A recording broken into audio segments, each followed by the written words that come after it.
دنیا کے تمام انسان تم سب سے سمجھتے ہو، تم سب سے سمجھدار ہو، غریب سے بننا کھلا ہے، قابل تعریف سے بننا کھلا ہے، اور جو محتاج ہو ایک محتاج سے مانگ رہا ہے.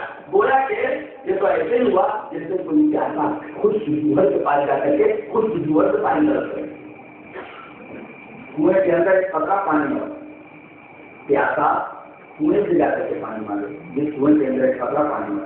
آج مسلمانوں کی حالت صحیح ہے، اللہ کو انہوں نے چھوڑ دیا ہے، سمندر کو چھوڑ کر کے پانی خود جوہر سے مانگ رہے ہیں. ان کی بے عقلی کے اوپر جتنا ماتم کیا جائے گا، سمندر کو چھوڑ کر کے اس جوہر سے پانی مانگا جا رہا ہے. ان کی عقلوں کے اوپر کچھ دینے والا اللہ جسے دے کوئی روک نہیں سکتا، روک کوئی دینے والا نہیں. صحت وہی دیتا ہے، بیماری وہی دیتا ہے، برکت وہی دیتا ہے، مال وہی دیتا ہے، اولاد وہی دیتا ہے، ساری چیزیں ادا کرنے والا وہی. مانگتے کہاں اس کا درد چھوڑ کر کے کن دروں کے اوپر جا رہے ہو، کچھ ملنے والا نہیں، کچھ ملنے والا نہیں. جو کچھ ملتا ہے تو اللہ تبارک و تعالیٰ کی طرف سے ملتا ہے. تو فقیر کے پاس جا رہا ہے، محتاج کے پاس جا رہا ہے. محتاج کو کیا دے سکتا ہے؟ غنی دے سکتا ہے کسی محتاج.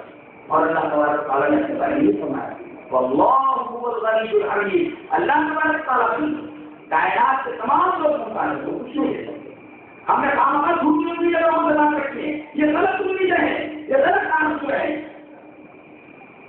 یہ غلط تمنا ہے، غلط آرزو نے ہم لوگوں کے ساتھ لگائی ہے. یہ کچھ نہیں کر سکتے ہمارا بناتا ہو، یہ گزارتا ہو، یہ سب کچھ ہو جاتا ہے. اس لیے کائنات کے ذرے ذرے کو کچھ حکومت ہے، اس کے حکم کے بغیر اس کی اجازت کے بغیر کوئی پتہ نہیں ملتا ہے، کوئی اس کی اجازت کے بغیر اس کے حکم کے بغیر کوئی کچھ کر نہیں سکتا، اس نہیں کرتا کہ جائے کوئی چیز دے جائے. سب کچھ اس کے قبضے قدرت ہے، سب کچھ کے لیے اختیار ہے. تو میں یہ کہہ رہا تھا کہ آدمی دین کی طرف مائل کر ہوگا جب آدمی موت کو جانتا ہے اور کثرت سے پرانے دین کو جانتا ہے. اللہ نے یہ ارشاد فرمایا وَلَنَبْلُوَنَّكُمْ بِشَيْءٍ مِّنَ الْخَوْفِ وَالْجُوعِ وَنَقْصٍ مِّنَ الْأَمْوَالِ وَالْأَنفُسِ وَالثَّمَرَاتِ وَبَشِّرِ الصَّابِرِينَ الَّذِينَ إِذَا أَصَابَتْهُم مُّصِيبَةٌ قَالُوا إِنَّا لِلَّهِ وَإِنَّا إِلَيْهِ راجعون. جب کوئی مصیبت پہنچتی ہے صابرین کو بشارت دے دو، صبر کرنے والوں کو خوشخبری دے دو. صبر کرنے والا کون ہے؟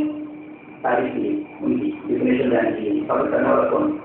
الذین اذا اصابتهم مصیبہ، جب کوئی مصیبت آتی ہے، کوئی مر جاتا ہے، یہ کسی بھی قسم کی مصیبت ہو، دکان جل گئی، مکان گر گیا، بچہ مر گیا، اچھی مر گئی، کچھ ہو گیا، کوئی سی مصیبت آ گئی تو ان کی زبان پر ایک کلمہ ہوتا ہے کلمہ استرجاع.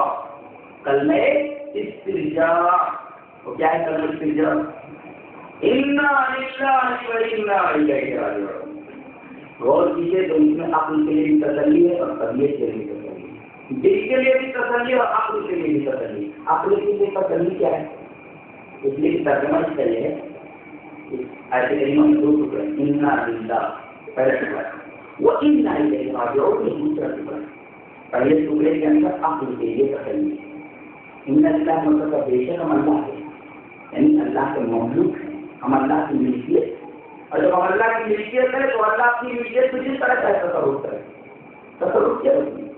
جب تک حیات سے نہیں دے دیے موت دے دیجیے، موت دے دیجیے، اس کی ملکیت ہے، جس طرح کا تصرف کرے. اب یہ گلاس میری ملکیت میں ہے، اب میں چاہے تو پانی ڈالوں چاہے پانی پھینک دوں، میرے اختیار میں، میں جس طرح چاہوں اس کے اوپر تصرف کروں. اس لیے کہ میری ملکیت میں. اب اولاد اگر مر گئی اللہ نے دیا، اللہ کی ملکیت تھی، اللہ نے اپنی ملکیت سے تصرف کر لیا. آپ مسلم کو اللہ لے اللہ کی ملکیت ہے، اللہ نے اپنی ملکیت سے تصرف کر. آپ کے لیے تسلی، دل کے لیے تسلی کیا ہے؟ وَإِنَّا إِلَيْهِ راجعون. ہم بھی وہیں جانے والے ہیں جہاں یہ لوگ گئے. جن کو تسلی ملتے چلا گیا، اچھے شامل ہو گیا، ملاقات تو وہی ہے. دوست گیا، ہم بھی سیکھا. تبھی لوگ قبرستان میں جانے کے بعد ہم کیا کہتے ہیں؟ السلام علیکم یا اہل القبور، اے قبر والوں تمہارے اوپر سلامتی ہو. انتم سلفنا ونحن بالاثر، تم ہم سے پہلے ادھر آ گئے، ہم تمہارے پیچھے آئے. تو یہ پتہ چلتا ہے کہ جو لوگ ایمان والے ہوتے ہیں موت سے نہیں گھبراتے، گنہگار موت سے گھبراتے ہیں، مشرک موت سے گھبراتا ہے، مذہب بیدار موت سے گھبراتا ہے. مومن جو حقیقی مومن ہوتا ہے موت سے نہیں گھبراتا، بلکہ وہ قبرستان میں جا کر بولتا ہے انتم سلفنا، تم ہم سے پہلے آ گئے، ونحن بالاثر، اور ہم تمہارے پیچھے آ رہے ہیں۔ ایک نقطہ بتا دوں، آدمی موت کے اوپر نہیں ہوتا، بیوی کی موت پر شوہر نہیں ہوتا، ماں کی موت پر بیٹا نہیں ہوتا، بیٹے کی موت پر ماں نہیں ہوتی، موت پر کوئی نہیں ہوتا۔ اس لیے کہ ہم نے کہتے ہوئے سنا اللہ تمہیں اچھی موت دے، اللہ تمہیں اچھی موت نصیب کرے۔ موت اچھی ہوتی ہے تو اس پر رونے کی کون سی بات ہے؟ تو موت پر کوئی نہیں روتا، جدائی کے اوپر ہوتا ہے، فراق کے اوپر، یہ نقطہ ہے۔ موت کے اوپر کوئی نہیں روتا، کس کے اوپر ہوتا ہے؟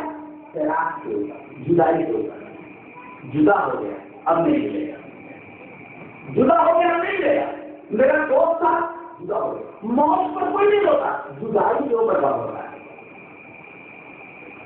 ساتھ تھا جدا ہو گیا، ماں ساتھ سے جدا ہو گئی، بیوی ساتھ سے جدا ہو گئی، بیٹا ساتھ سے جدا ہو گیا، باپ ساتھ سے جدا ہو گیا، بھائی ساتھ سے جدا ہو گیا۔ فراق کے اوپر، جدائی کے اوپر لوگوں کو غم ہوتا ہے، جدائی کے اوپر لوگوں کو افسوس ہوتا ہے۔ اور یہ میں نے کہہ رہا، رسول اللہ صلی اللہ علیہ وسلم کی زبان مبارک ہے، آپ کے ساتھ دادے تھے حضرت ابراہیم، آپ کی ایک بیوی حضرت ماریہ سے پیدا ہوئی۔ بعض لوگ کہتے ہیں لوڈی، حقیقت میں لوڈی نہیں، رسول اللہ صلی اللہ علیہ وسلم نے شادی فرمائی۔ تو آپ کی بیوی ماریہ سے حضرت ابراہیم پیدا ہوئی، شیر خوار تھے اور موت آ گئی۔ موت کی سکرات میں، موت کی سختیوں میں بچہ ہے اور حضرت ماریہ پریشان ہو رہی ہے۔ انہوں نے رسول اللہ صلی اللہ علیہ وسلم کے پاس خبر بھیجی کہ بچہ آپ کا سکرات میں ہے اور آپ تشریف لائیں۔ رسول اللہ صلی اللہ علیہ وسلم تشریف لائے، حضرت ماریہ نے روتے ہوئے بچے کو رسول اللہ صلی اللہ علیہ وسلم کی گود میں دے دیا۔ بچے کی موت کی سختی کو جب رسول اللہ صلی اللہ علیہ وسلم نے دیکھا تو آپ یہاں سے کافی لگے ہوئے، پریشان ہو گیا۔ ایک صاحب نے پوچھ بھی لیا کہ رسول آپ رو رہے ہیں، آپ نے تو رونے سے منع کیا ہے۔ رسول اللہ صلی اللہ علیہ وسلم کی طریقے کا رونا منع نہیں، بیان کر کے رونا منع ہے۔ اس لیے جو بیان کر کے روتا ہے، فرشتے مریض کو مارتے ہیں، نہیں مارتے، قبر میں تو مارتے ہیں، وہ بعد میں مارتے ہیں، پہلے مارتے ہیں، کہتے ہیں واہ شمسا، عربی میں بولتی کیوں؟ وہ رونے کے لیے کرائے پر لائی جاتی ہے، جو جتنا بڑا آدمی ہوتا تھا اتنی رونے والی آدمی سے کرائے کے اوپر خوب بیان کر کے روتی ہے، خوب معلوم کر واہ شمسا، ہائے میرے سورج، واہ قمرا، ہائے میرے چاند، واہ جملا، آئے پہاڑ، روکے میں تو پہاڑ، جبل جبل پہاڑ، یہ پہاڑ اور اس کی خوبیاں بیان کر کر کے روکے۔ جتنی خوبیاں بیان کرتے ہیں اگر وہ برا فرشتے اتنا مانتے، کہتے تو ایسا ہی ہے کیا؟ بول رہا ہے کیا بول رہی؟ پھر وہ بولتی ہے ارے